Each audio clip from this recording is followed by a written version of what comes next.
Welcome back to Marvel Puzzle Quest with me, P.I. McLeod, and we're here for my weekly procrastination run of the Crash of the Titans. But hey, I'm like 6 hours early for it if you really keeping track.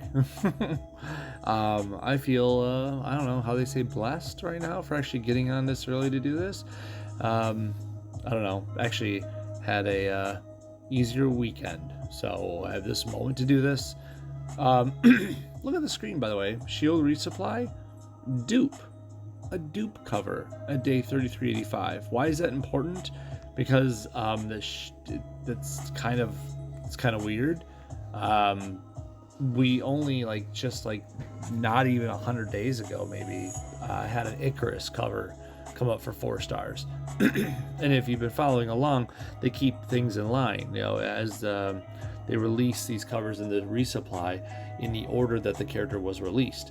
So much like how Hitmonkey was a recent 5-star resupply, Dupe is now a recent resupply at 3385. So there's a bunch of 4 stars they skipped and a bunch of 5 stars they skipped, and I'm just left wondering. I wonder when the other ones they quote unquote skipped are going to be touched back on. Anyways, oh yeah, before I head into it, did you guys see this? I'm sure you did, right? Not that. You're the rabbit. I mean, this may not look like anything to you, but if you notice that the daily deal for 1 times and 40 times is gone there, it's because I already bought it. I used a bunch of HP and bought this out because I'm talking about an Okoye cover and Okoye shards, and of course some other 5-star stuff, latest legend tokens. Yeah, so anything to make my Okoye tank more than whoever else she's paired with is a good thing. That's just my take on it. But anyways, figured I'd just show that off there. I think it's a good investment if you have the extra HP to spend. Hey Mark, how you doing, bud? Let's get into it. What are we here for? Deadpool Daily, Crash the Titans. No, there's only one of them today. Means starting tomorrow, the double node one will pop up. We're going against 4-star Carnage. Ooh, scary. Probably not. 4-star Carnage. She's when Carnage first came onto the scene, and this is his first iteration of Carnage for the game, right? I, much like many other people, were like, "Yay, Carnage! It's so cool." We needed more bad guys in the game at that point. There was very few. It was cool to see another baddie come on into the game. You got your first Okoye and pulled cover for her? Oh, nice, Mark. Good job, dude. Congrats. She's definitely worth it. When Carnage came in, he made a big ruckus, and I don't want to mean like he was meta and broken. That's not really what I'm going for here. He's to this day still, it's quite remarkable that he does every turn, starts every turn by here's 2 or 3, depending on what level you have his black at, attack tiles, and here's 2 or 3 enemy attack tiles. And they're not that strong, but the fact that he's clogging the board over and over again until there's a certain cap of friendly tiles on the board, but that's neither here nor there. Point is, the fact that he keeps constantly making them turn after turn is really awesome. It's reliable. And sure, you hurt your own team by making enemy tiles, but people soon realize, wait, that's not that big of a detriment when you can use those to fuel, I don't know, things like Kraven. At the time, that was something necessary. Polaris don't care what tiles she's matching nowadays. Prowler could fortify them, and then you take them. There's just things you can do with enemy tiles that if you put a little thought behind it. 4-star Carnage ended up being a boon to everyone into the game. For quite some time, Carnage, Medusa, and Carnage, Medusa, and Gamora ended up ruling the show. You might wonder why those 3 in particular. Well, Medusa ends up making AP for enemy tiles matched. And the green would go to Carnage, the purple that she makes would go to Medusa, and the blue would go to Gamora for free, not free, but very cheap stuns. It's still a good combo to this day. Anyways, so Carnage is a big deal. His red is a big team hit. You can fire it off at 7. At 10, though, if you have 10 or more red AP, you actually don't hurt yourself and your team. So, I mean, that's a good thing. Don't hurt your team when you do that. It's good to save for 10. His green is just a big board shake. Just destroys a bunch of random tiles and does damage if they were special tiles. It's pretty damaging. Not as good as, 3-star Doc Ock's blue. That one actually does a better job of it. But then his black is the passive.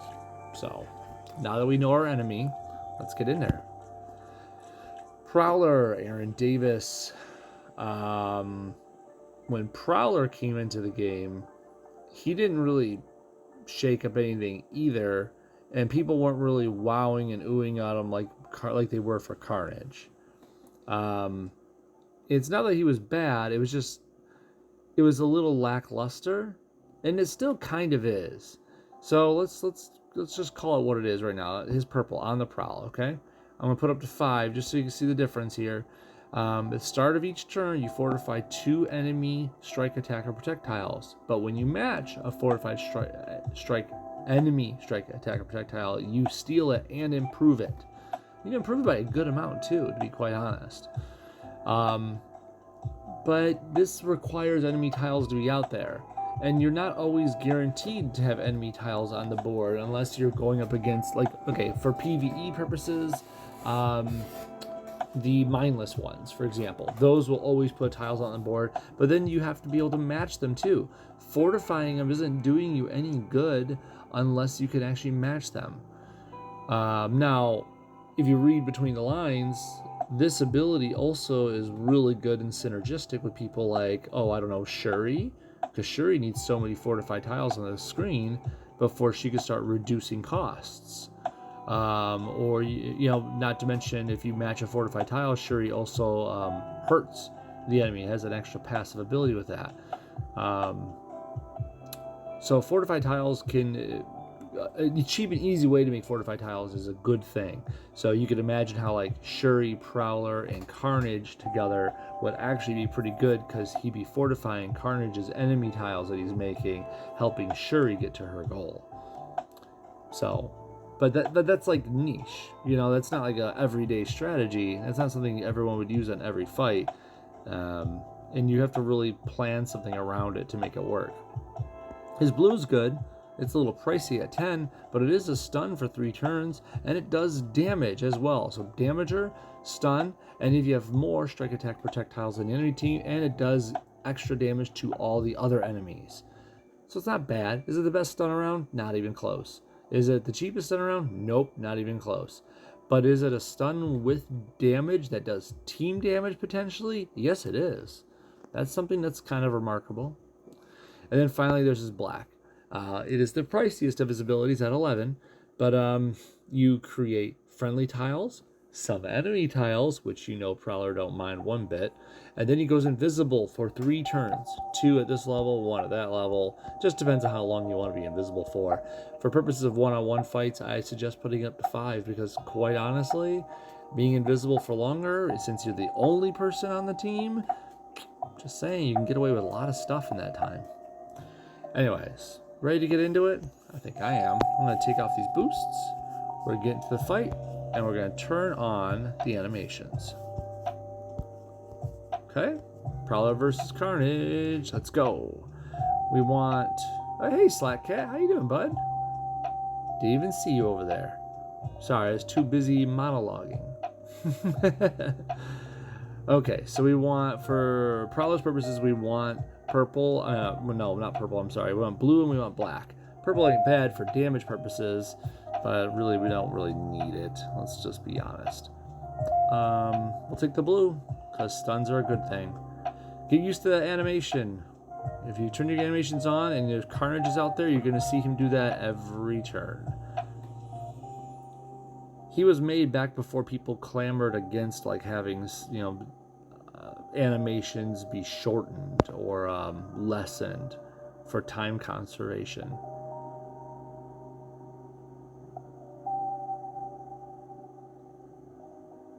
So we got some enemy tiles fortified. So if I get to match one of them, that means it's mine. It's pretty cool, to be quite honest. But it's not going to happen without tiles to match. See, the damage I get out of his tiles is minuscule.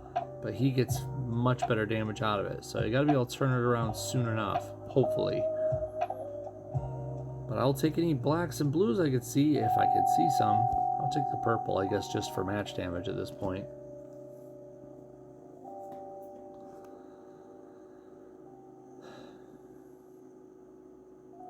Well, since there's no black matchable, and there's no blue matchable, I'm going to match the green, because if he gets his hand on too much green, that could be really damaging.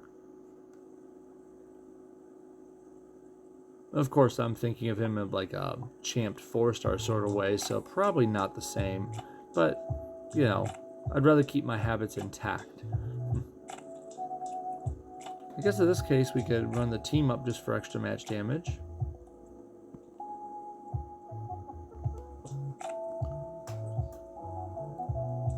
We'll take that blue. Blues lead to stuns. So he's going to run his red on me here next turn, and it's going to hurt, but thankfully he's like only level 150. So let's cross our fingers and that doesn't do too much damage to us. Symbiote Scythes. Yeah, it's not that bad. We can survive. Now, if he keeps doing that every turn, that's an extra 1,000 chip damage each time. But we got a stun coming up here, so we at least slow him down for a moment. It won't slow his attack tiles, though. Remember, those keep firing off no matter what. Oh, that's right. We do damage with our stun. Something a lot of stunners can't say, to be quite honest. So there's a reason why it costs so much extra. But we never got to go get our coat. That's a shame. Oh well. Anyways, that is Prowler's Crash the Titans. It's kind of a shame. I feel like you could do more with him, like go against certain other people that play with fortified or special tiles, because he kind of covers a couple different angles. But anyways, can't control it. That's that for now. Don't forget to go check out your Year of the Rabbit store. Get those Okoye shards and covers. And before we know it, we'll have another set of pulls soon enough. I mean, I'm already building up my legendary tokens again. I mean, we just spent them recently, right? I'm already up to 23. It's ridiculous. These things come fast. We're getting ready for the next pull, whenever that's going to be. Anyways, thank you for watching. It's been a quickie, but we're out. See y'all later. Thanks Slack Cat. Thanks, Mark.